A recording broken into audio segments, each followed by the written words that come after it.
Què vos passa, valencians? El nostre país vol viure sense perdre la identitat.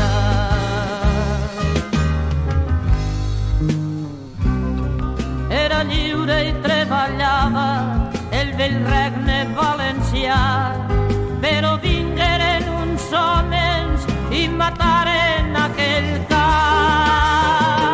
Nobles bisbes i juristes ens vengueren per un plat de llentilles a Castella i els seus costums castellans.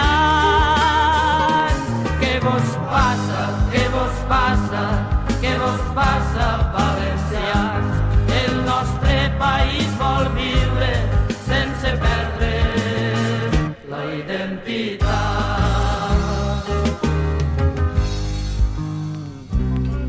Poble de les Germanies,